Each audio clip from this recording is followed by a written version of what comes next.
What's up, everybody? Tyson Roush. Let's talk Jets. Today's been a difficult day, man. Like, if you're a diehard fan like we all are, you're pissed off, you're angry, you don't want to hear excuses, you don't want to try justifying loss.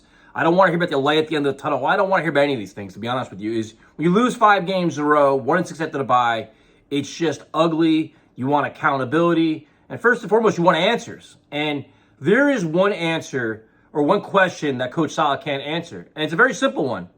Can you explain why your team was lifeless in the biggest game of the year with the playoffs on the line? And if you can't answer that one, can you explain why your team was lifeless 2 weeks in a row with the playoffs on the line? One game at home on a national stage, Thursday night game. And now the selling point for Saleh when he was brought here was he's a great leader of men. Players love to play for him. Players want to play for him. He can rally guy. He's the emotional guy. He's the fire guy. And we've seen pretty much the opposite of that. He's a very emotional guy when a good play happens and you want to celebrate in the sideline. You see that. But when the adversity strikes, which he always talks about, what kind of coach is he? How is he under the fire and brimstone when things aren't going well? And he looked lifeless on the sideline just as bad as his team did. He has no answers for this. And that's the problem. And the problem is sometimes you cross the line where you're too much of a player's coach, where you're more the friend than you are their leader.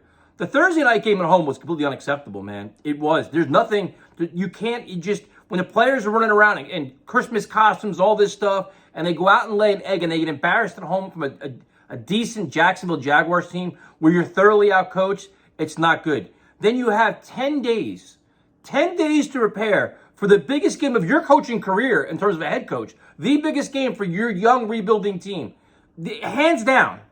And they come out and play like that, and you cannot, and this is about effort. Tyler Conklin talked about it, how he was surprised how the sideline was.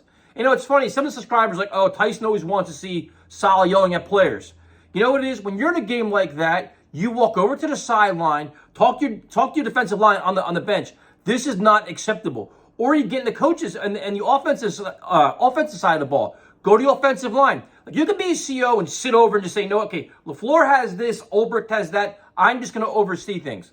But when the shit starts hitting the fan, you start getting in faces like, listen, guys, I got to take over play calling here, or I don't agree with this, or we got to do that. You've got to be more actively involved, and you can't just sit back and watch and lose and be like, well, now I got to study and figure it out. It's not how it works, man. He keeps talking about time and time and time. How long do you want, bro?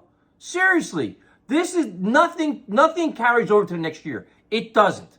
Like, just because you were 7-4 now and you're ending the season poorly doesn't guarantee you 8 wins next year. Nothing is guaranteed. You have to maximize every opportunity you possibly can, and this team is enduring an epic meltdown, an epic collapse. And the biggest problem you have is you have this feeling that a lot of it is execution, preparation, and coaching. And that's a problem. And the coach, he can use out all these little cliches. I mean, I don't want to hear all gas, no break when you're punting on 4th and 2 from the 40 down by 14. That's not all gas, no break. That's a coach that's either quitting or in over his head or doesn't understand what he's doing. So I'm at a loss here. And then he comes up today and he defends Mike LaFleur. Like, I understand with 1 game left, you're going to defend everybody. You're going to paint a good picture, everything else.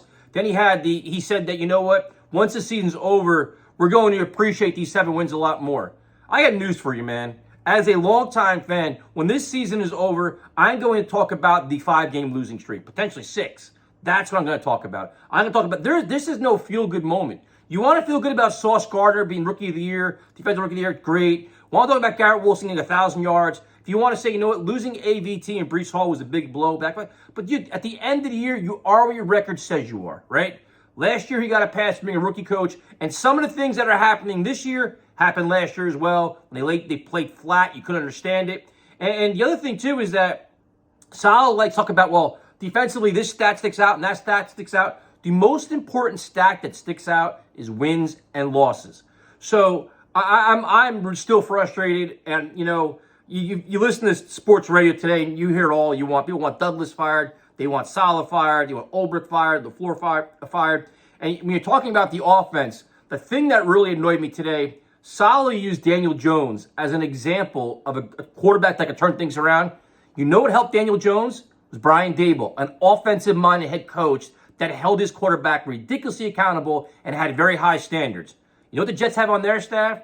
They have a bunch of unproven guys that have never developed a quarterback before and are sitting here watching quarterbacks fail week in and week out, along with one of the most, inept offenses in the biggest times of the year. They scored, 9 points in 2 weeks? They scored how many touchdowns in 4 weeks? I mean, there are glaring problems here. And one other thing, too, that I have to get off my chest, and again, rambling, and I'm negative. This will be the last one. I'm moving on from all this stuff.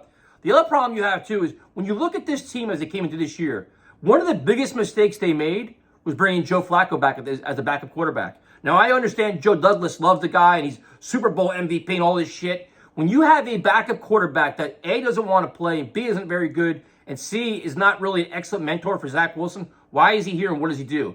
You're at points in this year where you were scared to play him or didn't want to play him, then why is he here?